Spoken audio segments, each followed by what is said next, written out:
کچھ چیزیں پیغمبر کے ساتھ خاص ہیں، اس میں ہمیں نبی کو فالو کرنے کا حکم نہیں ہے، بلکہ اجازت بھی نہیں ہے کہ ہم نبی کو فالو کریں۔ کیا مطلب؟ کچھ چیزیں نبی کے ساتھ خاص ہیں۔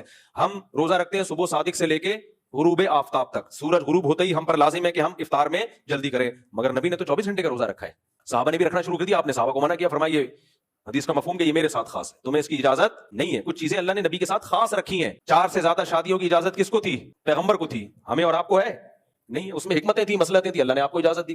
اسی طرح بغیر مہر کے نکاح میں اور آپ نہیں کر سکتے، نبی کو اجازت تھی۔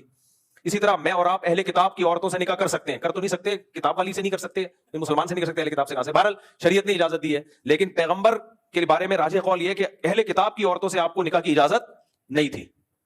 تو بہت سارے حکام میں نبی کو خاص کیا گیا ہے، بہت سارے نہیں، چند حکام میں، انہی میں ایک یہ حکم بھی ہے، نیند سے نبی کا وضو نہیں ٹوٹتا، ہم اور آپ سو جائے تو وضو ٹوٹ جاتا ہے ہمارا۔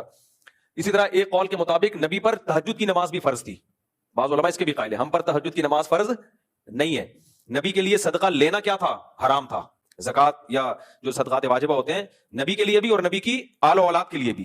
میرے اور آپ اگر غریب ہو جائیں تو حرام ہے ہمارے لیے، بہت سے غریب تو چلی اسی پر ہیں، کیا خیال ہے؟ تو چند چیزوں میں نبی کی وجہ، نبی کی وراثت تقسیم نہیں ہوتی، نبی صلی اللہ علیہ وسلم کے دنیا سے جانے کے بعد آپ کی وراثت تقسیم نہیں ہوئی ہے، کیونکہ نبی نے کہہ دیا، فرما دیا زندگی میں، نحن معشر الانبیاء لا نورث درہما ولا دینار، ہماری وراثت تقسیم نہیں ہوگی۔ تمام پیغمبروں کے ساتھ ایسا ہی ہے، کیوں کہ نبی کی وراثت علم ہے بھائی، علم، بس مادی چیزیں نبی کی وراثت نہیں ہو سکتی، وہ سب وقف ہوں گی مسلمین کے لیے۔ یہ سارے احکام میں اللہ نے پیغمبر کو خاص کیا۔